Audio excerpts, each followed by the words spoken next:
சகோதரர்களே, ஒரு சந்தர்ப்பத்தில் அல்லாஹ்வுடைய தூதர் ஸல்லல்லாஹு அலைஹி வஸல்லம் அவர்கள் ஒரு நபித்தோழருக்கு மிக அற்புதமான ஒரு பிரார்த்தனையை, துஆவை கற்றுக் கொடுக்கிறார்கள். அந்த பிரார்த்தனையை கற்றுக் கொடுத்து விட்டு அல்லாஹ்வுடைய தூதர் ஸல்லல்லாஹு அலைஹி வஸல்லம் அவங்க குறித்த நபித்தோழருக்கு சொல்றாங்க, இந்த துஆவை நீங்கள் ஓதிவிட்டு தூங்கி அன்றைய நாளில் மரணித்து விட்டீர்கள் என்று சொன்னால் நீங்கள் இஸ்லாமியனாகவே தான் மரணிக்கிறீர்கள்.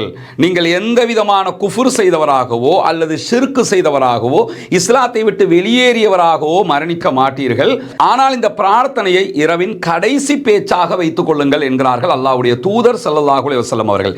அது என்ன பிரார்த்தனை என்று சொன்னால், அல்லாஹும்ம அஸ்லம்து வஜ்ஹி இலைக்க வ ஃபவ்வல்து அம்ரி இலைக்க வ அல்ஜஅது லஹ்ரி இலைக்க ரக்பத்தன் வரஹபத்தன் இலைக்க லா மல்ஜா வலா மன்ஜா மின்க இல்லா இலைக்க ஆமன்து பி கிதாபிக்கல்லதி அன்சல்த வ பி நபியிக்கல்லதி அர்சல்த.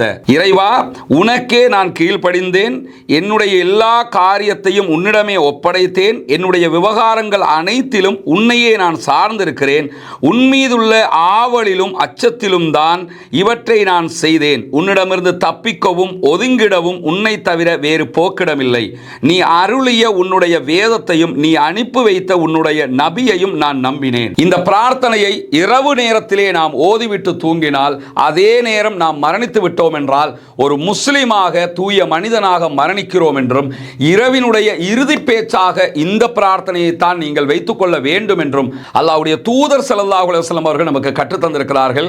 இந்த செய்தி சஹீஹுல் புகாரியிலே ஆதாரபூர்வமாக பதிவு செய்யப்பட்டிருக்கிறது. பிரார்த்தனைகளை கற்றுக்கொள்வோம், பிரார்த்தனைகளை மனனமிடுவோம், இம்மையிலும் மறுமையிலும் வெற்றி பெறுவோமாக.